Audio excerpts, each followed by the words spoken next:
All right, so a pleasant day each and everyone. So, how are you today, students? So, I hope everybody's doing good. So, for today's session, we will be discussing one of our topic for this term, and it's all about the advantages and disadvantages of using alternative ingredient inside the kitchen. So, I've given you also class last week, if you still remember, is it work or activity? So those questions po na binigay ko from that short answers, no, are connected with what we're able to discuss today. So it's all about the advantages, disadvantages of using alternative ingredients inside the kitchen. So let's start with defining what is alternative. So mas kilala nyo or mas naririnig nyo the term substitution, no? So based on the definition, these are the ingredients used to deliberately replace traditional staples in recipe.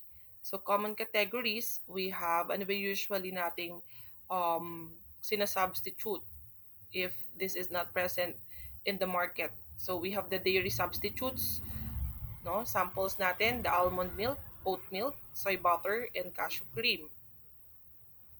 Okay? Ano pa ba? We have also the gluten-free alternatives such as the almond flour, rice flour, shantan gum. Also, we have the meat replacements like tofu, um, jackfruit, tempeh, textured vegetable protein or the TVP, and alternative sweeteners like stevia, agave nectar, monk fruit, and extract. So those are the samples class of alternative, no? Nire-replace natin siya if this is not present inside the market.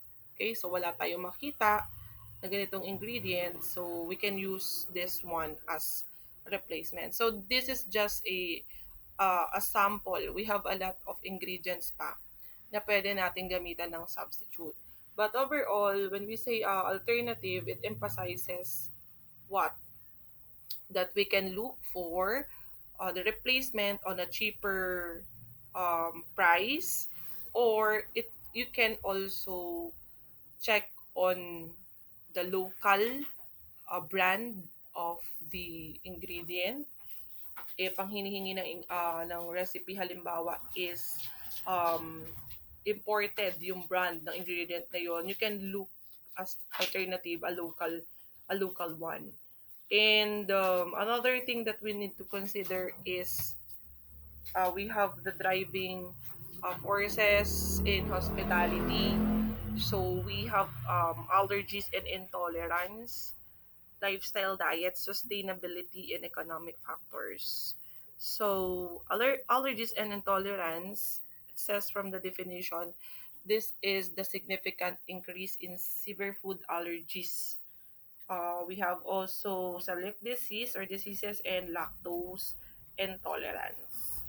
And lifestyle diets, okay, the definition says that this is the rapid rise in mainstream adoption of dietary lifestyles such as veganism, keto diets, and paleo. Sustainability, growing environmental awareness driving consumers toward lower impact food choices. And the other one is the economic factors. So economic factors means that the supply chain disruptions and economic shifts pushing chefs to find viable local alternatives. Okay, so from those driving forces in the hospitality, what you have what you have observed now from allergies and intolerance, lifestyle diets, sustainability, and the economic factors. So if we will summary this one, as future hospitality managers, you will face a diverse client or customer. So iba-iba. So understanding why guests ask for alternatives helps to what? To designing or in designing better or more inclusive menus. So there are times that we need to ask their feedback when it comes to those forces that I have mentioned, so that you can create more conceptualized um, menu design. So we will not always look onto what will be the best and trending food or menu nowadays, and let's offer it and provide it to our customers. No, it's not like that. You need to measure it through what are those driving forces in hospitality. So we have four, but in the context of the substitution, so we need to check on this kasi magkakaiba po yung customers and client natin every day. Okay, and then you have also, or we have also here the advantage one of using alternative ingredients. So catering to every dietary need. So inclusivity directly drives revenue and guest satisfaction in the modern hospitality. So it allows restaurants to serve guests with severe allergies safely and confidently, and it attracts highly loyal niche demographics like vegan or keto dining communities. And the veto vote, okay, catering to just one guest dietary needs often secures the reservation for their entire dining party. So as you can see for the advantage one, the veto vote, no, I will be focusing this one is very crucial in the hospitality. So napakahalaga ng veto vote na tinatawag. Okay? Ano ba yung veto vote na yan? So if let's say for example, if a group of eight, no, of eight customers is choosing a restaurant and one person is strictly gluten free. Okay?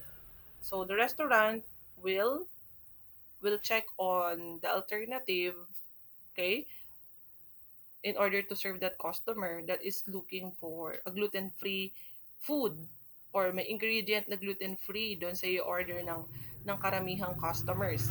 So if not, hindi nila magagawa yon, they cannot provide the substitution, they will lose the eight customers. Why? They will transfer to another restaurant. So in the context of their dietary needs also, dapat the chefs and the service providers, especially the food establishment, is prepared on the substitution any time of the day. What would be the best ingredient? Let's say for example, hindi siya pwede ng meat. Replacement natin kanina sa unang slide, you can use tofu kung pwede naman siya mag-tofu na lang. 'Di ba? So that is an example. But first, you need to ask the guest before you replace alternative to his or her food. Okay, or sometimes because of they have allergies, so if they have allergies in eating peanuts, so you need to substitute that.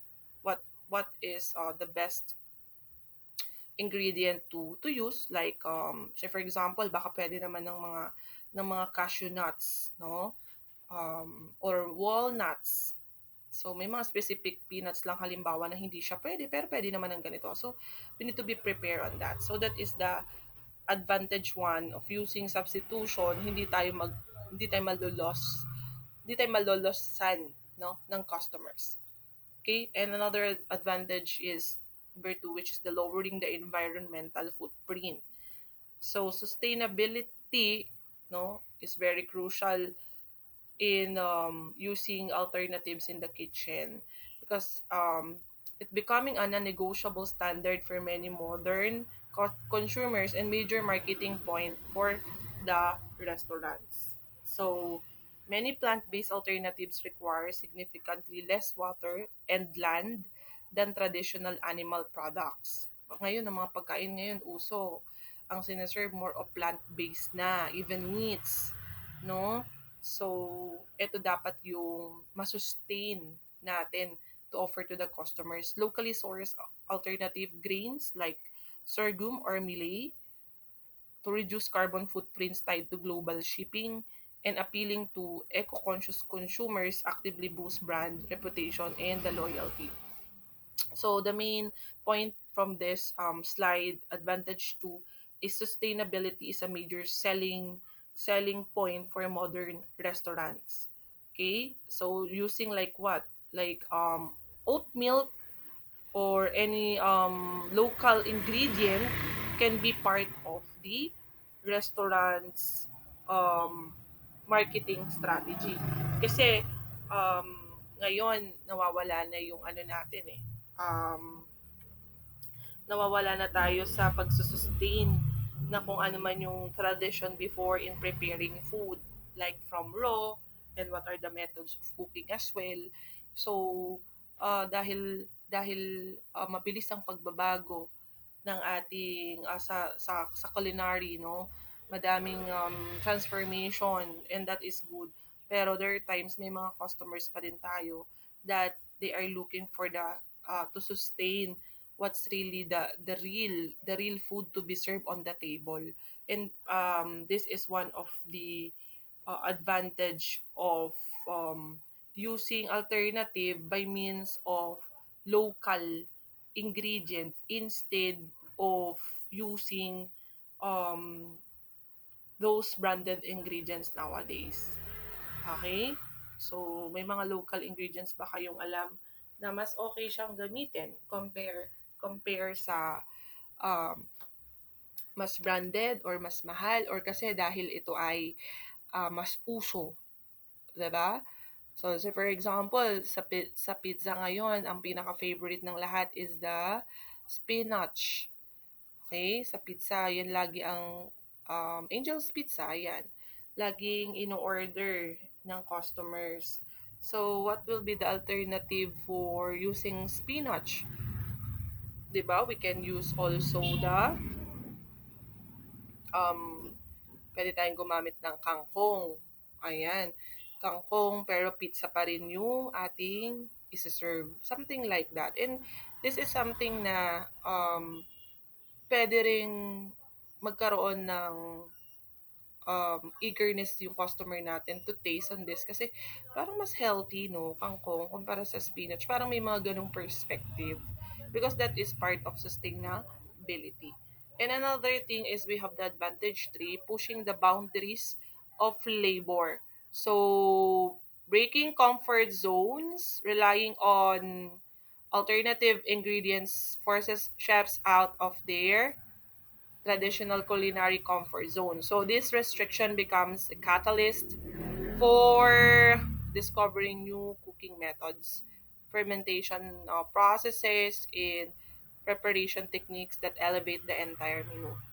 And we have also the other one, which is the creating signature dishes. Okay, so from advantage 3, what we need to learn here, that it reminds you as a student, no, that limitations breed creativity. Okay, so figuring out, sige, just to figure out how to make a stable, what else, how to make a delicious vegan merengue. Okay, do you know what is merengue? The icing, no? Okay, and out of that concept, what will be the culinary innovation from that? So, meaning to say, um, vegan merengue, hindi yan usually natitikman ng lahat, 'di ba? Kasi usually it is sweet. Okay, pero paano ba tayo makapag-create ng isang merengue made of, kumbaga ang concept is vegan merengue. So that is part of innovation, and at the same time, nakakapag-form tayo ng creativity doon. Okay? And always remember that in every concept then, you need to have the limitations. But when we say limitations kasi class, mag start kayo in figuring out muna. So, i-check nyo muna, pwede kaya? Hindi dahil bago to, healthy to, okay? Or you are too excited to have the experiment, okay? Pero hindi naman natin alam hanggang saan lang yung limitations dapat ng innovations ng food. Okay? Alimbawa, you will conceptualize halimbawa ng aside from icing, vegan icing, meat, meat taste ng icing. Okay? meat like pork or beef, parang hindi naman siya akma sa paggawa ng icing. Yung vegan pwede pa. Okay? Kasi we have other sweeteners, na vegetables that we can use to create icing. Di ba? The malunggay, and so on. Pero if meat flavor ng icing, parang it is not good. So that is what we called the limitation or the boundaries when we're using alternatives and substitution in innovating such food. Okay? Another advantage is navigating supply and demand. So, strategic menu resilience. While some specialty items are costly, many alternative ingredients dramatically improve profit margins. So, example, using traditional peasant ingredients like lentils or bean as meat stretchers or substitutes lower overall food cost. Furthermore, having alternative recipes ready protects the menu against seasonal shortages or sudden price spikes of tradition or traditional ingredients. Nowadays, sa pagtaas ng gas, no, nagkakaproblema na rin tayo when it comes to the supply of goods, no? So what will be the solution or strategy that we need to impose? So, in summary of this advantage for navigating supply and demand, like some specialty alternatives are expensive, right? Maraming specialty tayo na kahit gamitan natin ng alternatives, mahal pa din. Ay, mahal pa din yung gasto. Sabi ko sa inyo kanina, we need to use cheaper or local brand na mga alternatives natin, and that is one of the factors po na pwedeng i-exercise para mas makatipid sa cost. Pero may mga alternatives pa din, lalo na if we are preparing specialty, expensive pa din. So, many traditional peasant ingredients like legumes, ayan, wala naman tayo talaga masasubstitute sa legumes, no? Ano pa ba? Yung mga ano natin, meat stretchers or extenders natin, there are times na we cannot substitute on that. So what we can do is to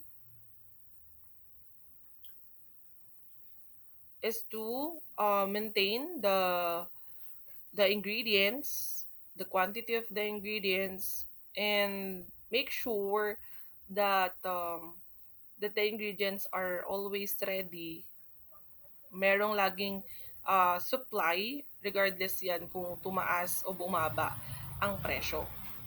Okay? Why? Because one of the reason if masusustain po natin yung ating menu, okay, is mag-improve din ang ating profit margin kasi hindi tayo pwedeng ma-short at the end of the day ng stocks. Okay? So you need to protect also the menu even that is seasonal, even may mga sudden price spike tayo, okay? Magre-remain pa rin siya sa market at sa kitchen. So, okay? Another thing that you need to consider is, ayan, we have the disadvantage, the sensory challenge. So, in hospitality, consistency is king. Altering a classic dish presents significant sensory hurdles.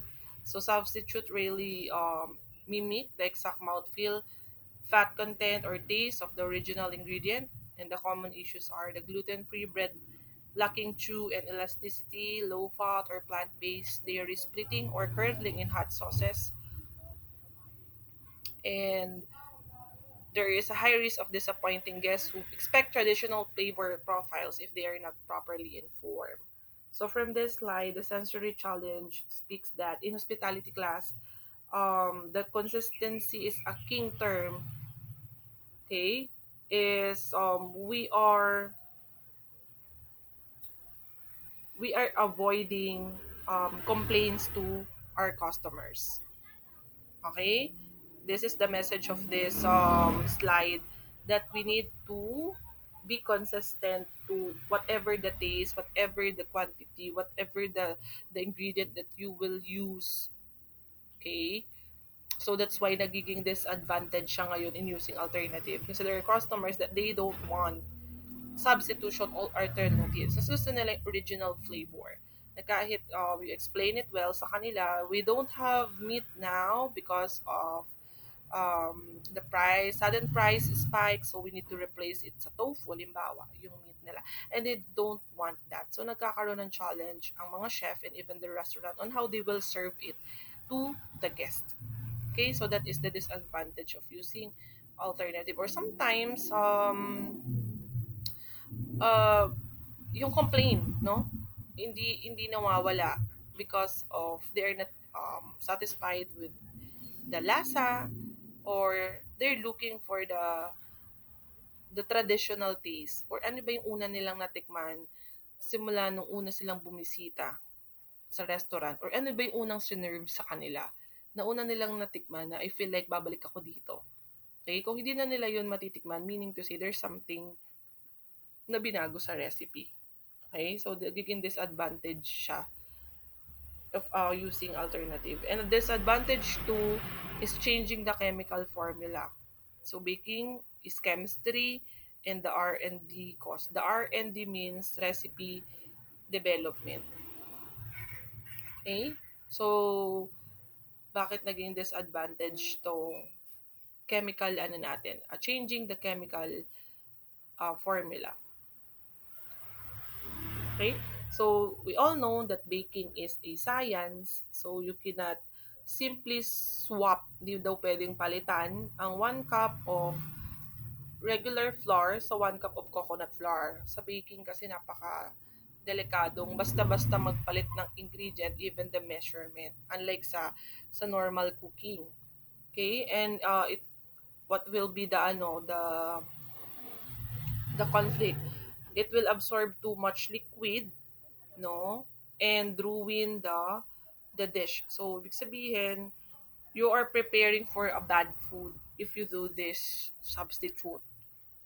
Okay? So, hindi rin okay. Well, one of the disadvantage na rin, no? Na there are certain cooking method na hindi natin pwedeng basta-bastang palitan ang substitution or alternative ingredients gaya ng baking. And it's a domino effect. It will reflect also to the R&D cost, the recipe development. Okay? Kasi sabi dito, you cannot simply swap with flour for rice flour. It requires balancing with binders like xanthan gum, and this necessitates extensive, time-consuming, and expensive recipe testing. So, ang nangyayari dito, class, naglalaan tayo ng time and effort, no? And of course, the money para gawin ng isang experiment kasi sa recipe and development, may gusto kang patunayan dito eh. If this kind of menu or dish is mag-work out. But at the end of the day, mapapansin natin na binaglalaanan pa rin natin ng, ng budget, ng time, and also the effort yung recipe development. So, kapag hindi po yan naging successful, so mawi-waste po yung ating yung budget. But the experience is hindi naman siya mawi-waste, pero naisama na natin siya sa gastos and labor within that specific day.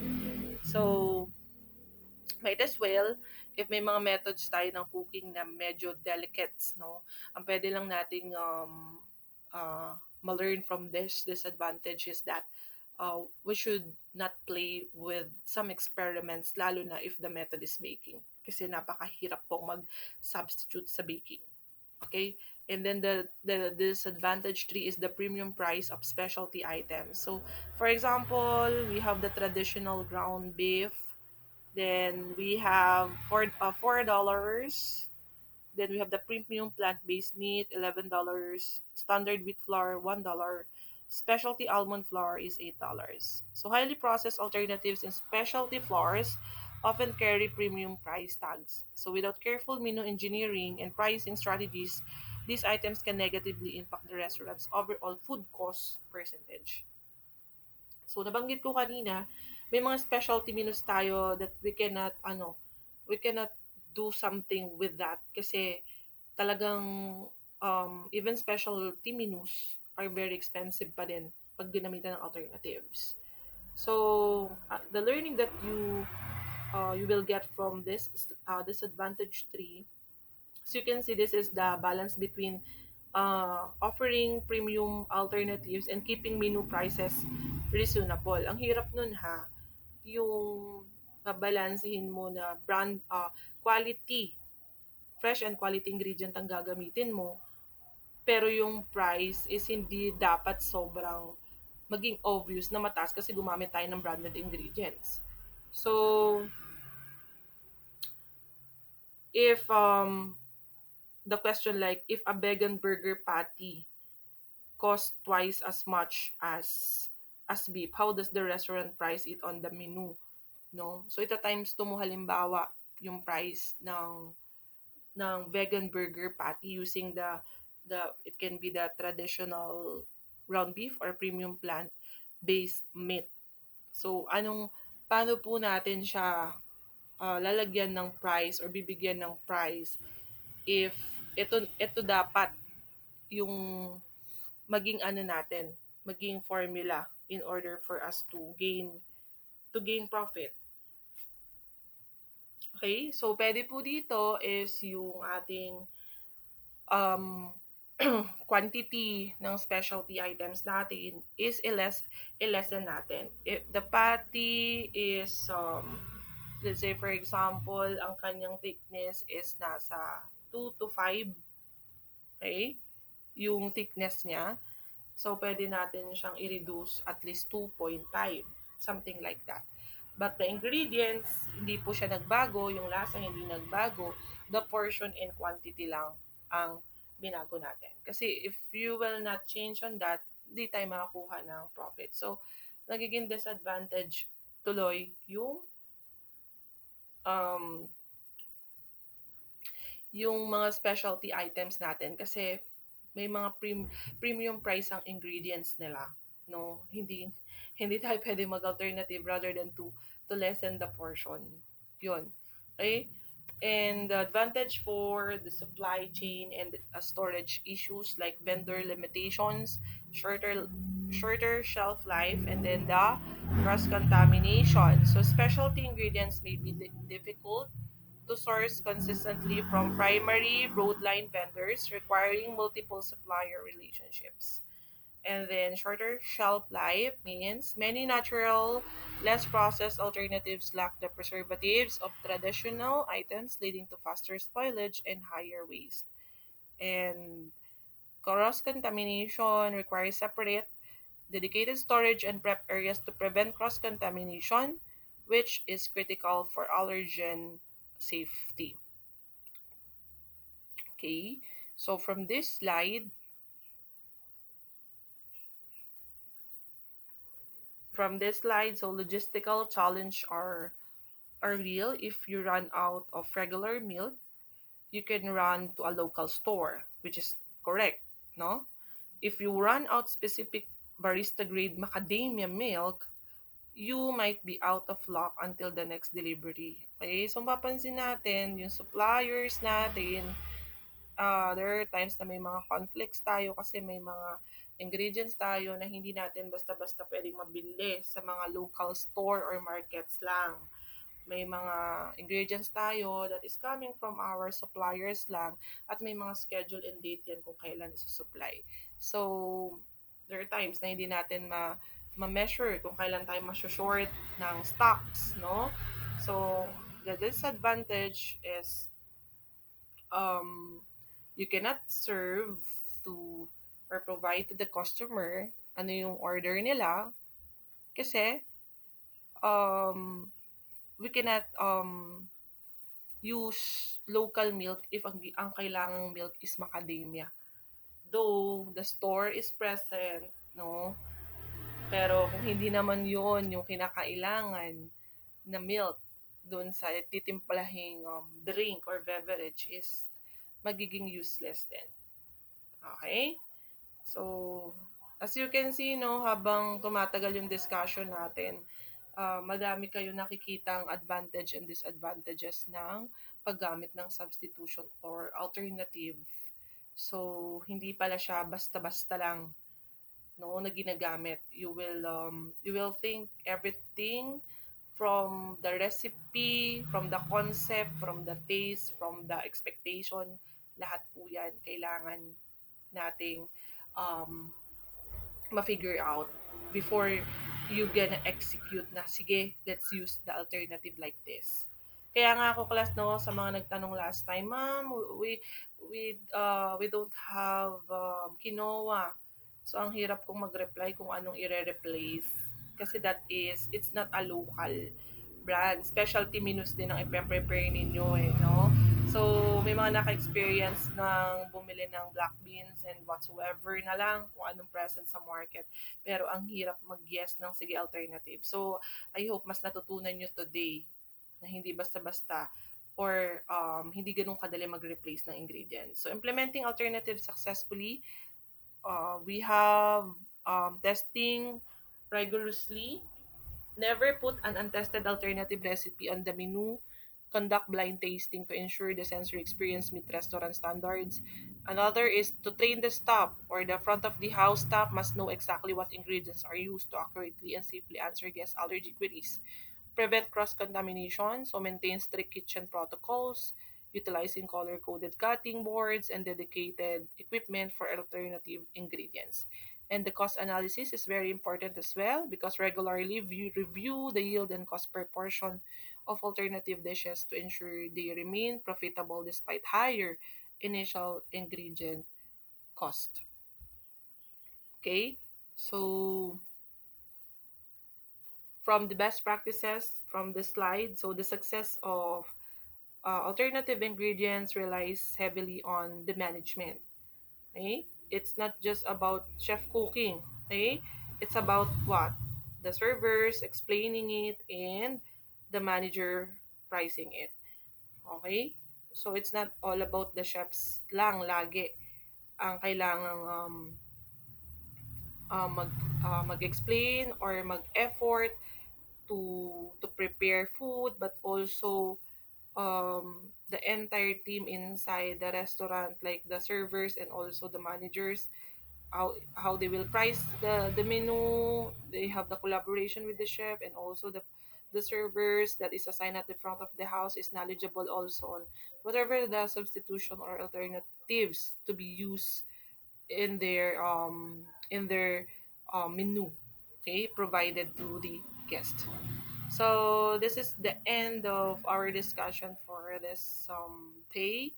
And thank you so much for listening, class. And I hope you learned something from today's session.